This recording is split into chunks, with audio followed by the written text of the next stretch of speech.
Alright, so I don't remember if I ever did a video on this, but this is a PA-only release of Old Overholt 114 proof, because Old Overholt started 211 years ago now in Monongahela, PA. Yep.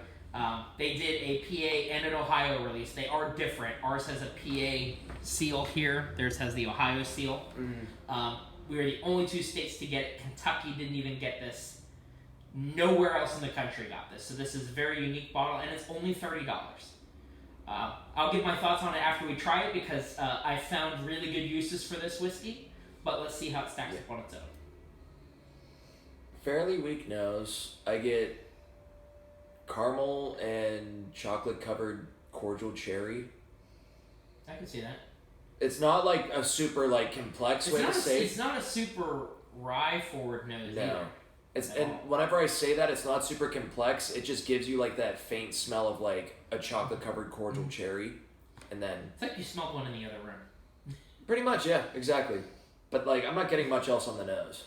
Yeah, there's not much to it. And I don't hate it because like I remember the last time I hated it because it smelled and tasted like cough syrup. But this is promising right now. Yeah.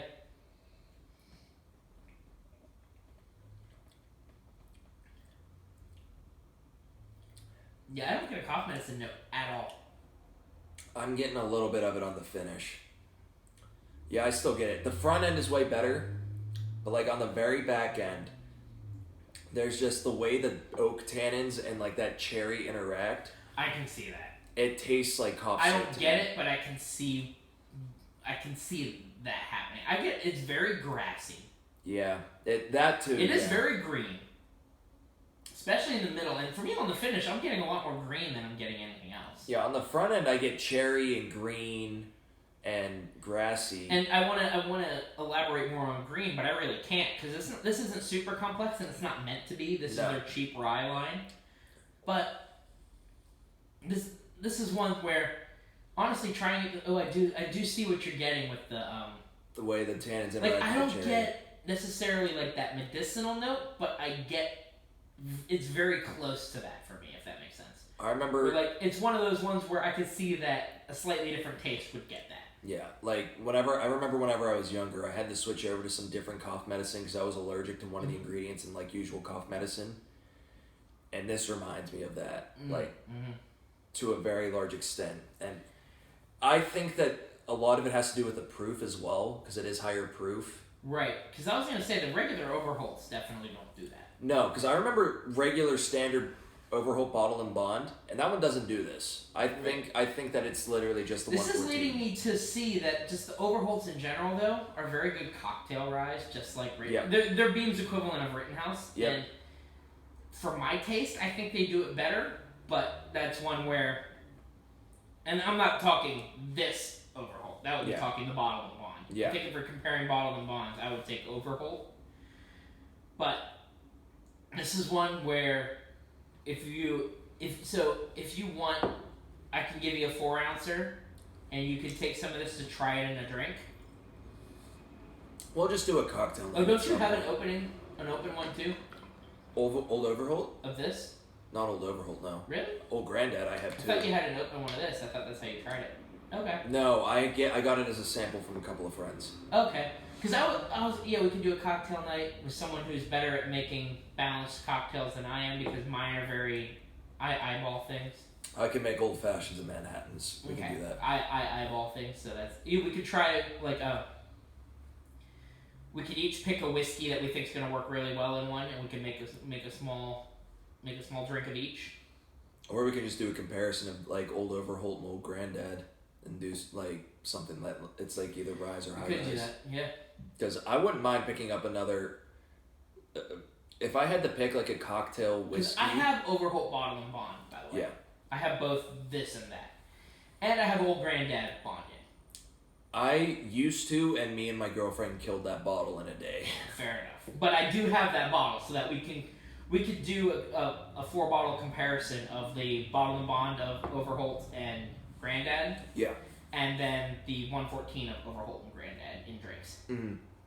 I think that's a solid one. And we could throw Rittenhouse in there if we really feel like it, and if we decide we want to make that many drinks. But We'll see. Yeah, I mean, Or just do all bottled and bonds. that might not be a bad idea. We could throw in fact all bottled and bonds sound better, and throw in like maybe a fourth one. Yeah, and then we can come back later and do the overproof ones because I have old Granddad 114. I have this 114. We could try it with, as blasphemous as it is, we could try it with some higher end one. Old Forester 1920. We could try with a higher end and see how much of a difference it actually makes. We could do a video on that. We could do another one we could possibly do that I've heard makes a wonderful old fashioned is Maker's Mark Cask Strength. Okay. Apparently, it makes a beautiful old fashioned. Also, we need to do a drink with. We need to do a Manhattan with a dark rye on video. I have a special recipe for that. I have to pick up Nonino, black walnut bitters, and there's one other ingredient I have to get. Okay. But it's special ingredients to make this, where it's reminiscent of a Manhattan, but it's way better. Okay. And I'm almost positive it's Nonino, black walnut bitters, and I have to ask what the other ingredient is. Noted. One of these nights, we say this, and then like 6 months from now is when we'll finally do that, because we'll have a tasting where we don't have enough new things to try. Honestly, man, once February hits and like new stuff stops coming out, we'll be able to do that, because right now it's allocated. And I'll be at my new job. I'll have a little bit of play money here and there. Yep. So I'll be able to grab a little something extra every once in a while. But yeah, right now it's kind of hard just because it's allocated in new whiskey season. Like all the new shit comes out in fall.